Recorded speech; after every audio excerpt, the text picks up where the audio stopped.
Hello and welcome to Newsbreak. I'm your host, Nick Steffens. Getting into today's top stories, West Liberty Foods will close its Mount Pleasant meat processing and slicing facility in early May of next year, eliminating 350 jobs.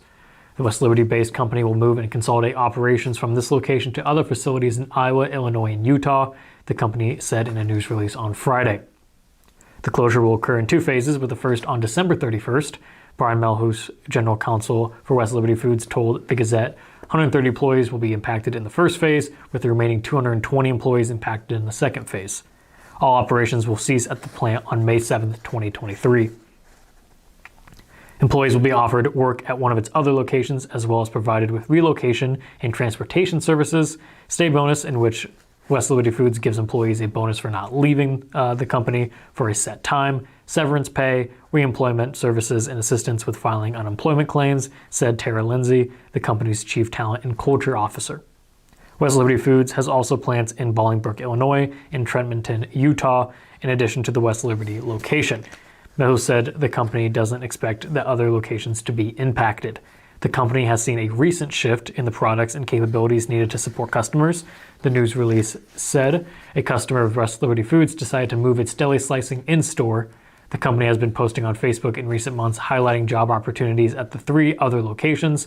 As of Friday afternoon, there are 74 job opportunities listed on the West Liberty Foods website. Main Street Washington named Samantha Meyer as executive director of the organization. Meyer brings several years of experience in fundraising, grant writing, donor and volunteer recruitment, and event planning, all of which are integral to the success of Main Street Washington and its downtown district. Most recently, she worked in marketing and business relations for Kelowna Cooperative Technology Company, KCTC, and previously served as development coordinator for the Washington County Hospital Foundation. The board looks forward to Meyer beginning in mid-November with the snow events throughout the holiday season. Monday, November 7th is the last day interested people can arrange tickets to the Community Foundation of Washington County 13th Annual Chef Spotlight Dinner, scheduled for November 14th at 5:30 p.m. at the Wooden Wheel Winery in Keota. The yearly event benefits several community charities. This year, the dinner will feature the culinary talents of Corey Evans of Wellman, Iowa. The focus will be on the food, locally sourced meats, locally prepared side dishes, and a delicious variety of desserts. Wooden Wheel will have wine for sampling and purchase by the bottle or glass beginning at 5:30 p.m. The featured speakers will be representatives from the Hawkeye Community Action Program. As a special feature, this year will include a dessert auction with pies, cakes, and special treats donated from area restaurants, bakeries, and individuals. These will be sold off in a live auction as the final course, with proceeds benefiting HACAP and the Community Foundation of Washington County, whose mission is to create permanent endowment funds to benefit other nonprofits.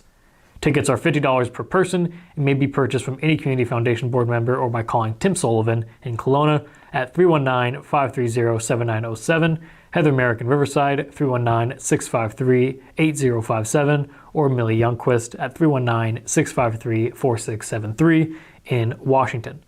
The number of tickets is limited, and Foundation members say they must be sold by November 7th. We're going to take a brief break, and when we come back, we will have the weather and sports. Since 1905, Kelowna Cooperative Technology Company has helped our community stay connected with the latest advancements in clear, dependable telecommunications services. KCTC provides rural Iowans with access to high-speed fiber internet, as well as phone, television, computer repair, and cybersecurity solutions. We're also proud supporters of local organizations and area schools within the community. KCTC, keeping Kelowna connected.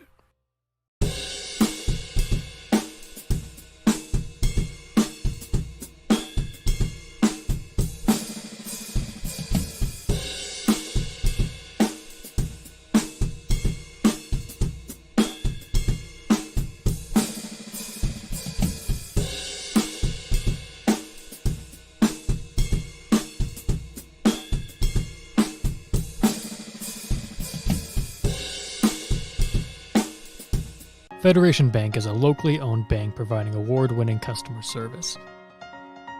We believe that we are more than just a federation of banks, but a federation of communities, serving Brighton, Richland, Wellman, and Washington, Iowa.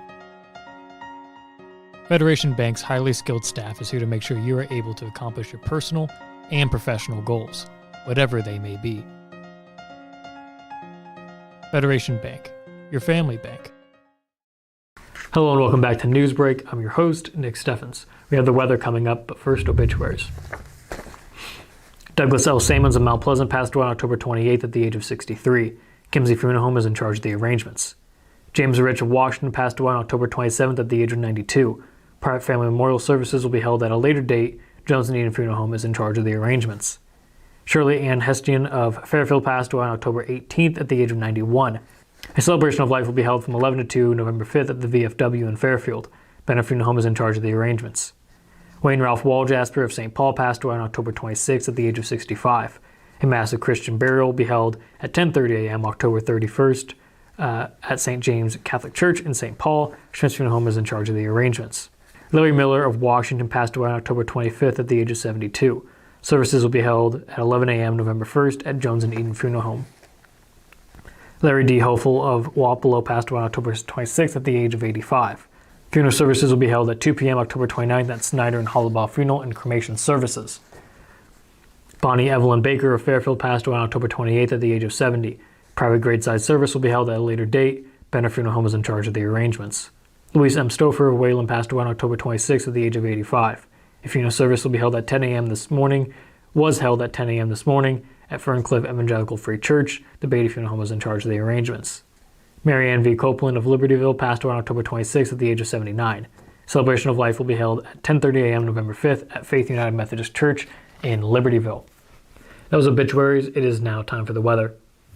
The weather is brought to you by Jacqueline Ariola, LLC. Come visit Jackie in her new location downtown. She is ready to serve Washington and the surrounding community. Thankfully, there will be some great weather for Halloween, partly cloudy with a high of 67. When it comes time for trick-or-treating, temperatures will drop from 59 to 53 and the skies will be clear. Tomorrow, it will be sunny with a high of 72. On Wednesday, temperatures will stay in the low 70s and there will be partly cloudy skies. Thursday will be mostly the same with partly cloudy skies again and a high of 72. On Friday, the nice weather will come to an end with a 55% chance of showers and winds up to 15 miles an hour. We're going to take another brief break, and when we come back, we have the results from state cross country. Hospice isn't a place, it's a type of care that focuses on living. Servicing a 7-county area, the Hospice of Washington County staff of nurses, social work, hospice aides, spiritual and grief support, volunteers, music and massage therapists are able to provide free end-of-life care where the patient lives. We write wills, give consent for organ donation, but rarely is there a plan for what we would want the final phase of our lives. At Hospice of Washington County, we encourage our patients to be in charge of their healthcare decisions while maintaining quality of life. At the Capper Auto Group, we put our customers' needs first and understand that everyone is as different as the vehicle they select. We offer new Ford, Chevrolet, Buick, GMC, Jeep, Chrysler, Dodge, and Ram vehicles in a friendly environment that puts you in the driver's seat. When it comes to service, we maintain factory-trained technicians and competitive pricing. The Capper Auto Group still believes that service after the sale provides the best customer experience. Come see the Capper experience for yourself.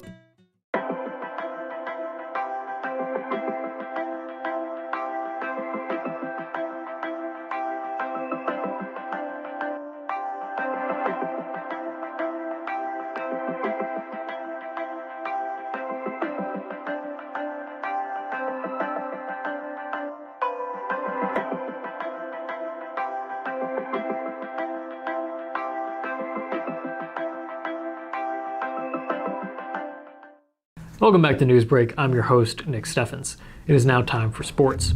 And now, sports. Brought to you by Fairway.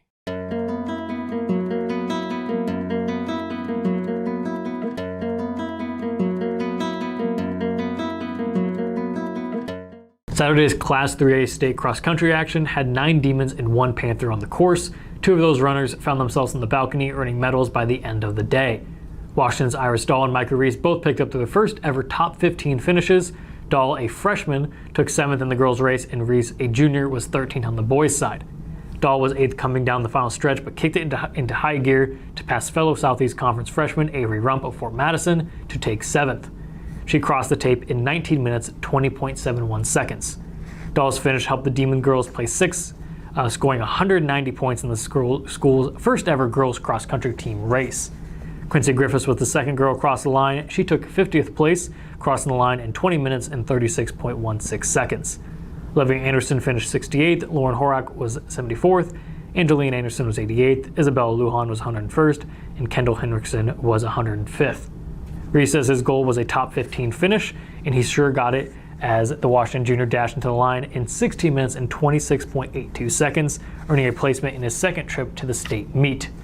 Rees says he remembers watching teammate Lance Sabaski, who made the top 10 last year, earn his medal on the clubhouse balcony, and on Saturday it was Rees's turn to stand with the best in the class. The next area runner to come across the boys' side was Mount Pleasant's Ben Carthy. Carthy finished just outside the top 60, getting 61st place in 17 minutes and 26.72 seconds. Washington's Taylor Alderton finished 85th in his first trip to state. Alderton crossed the line in 17 minutes and 45.15 seconds. That is the news for Southeast Iowa. I've been your host, Nick Steffens. This is the Southeast Iowa Union News Break, and I will see you next time.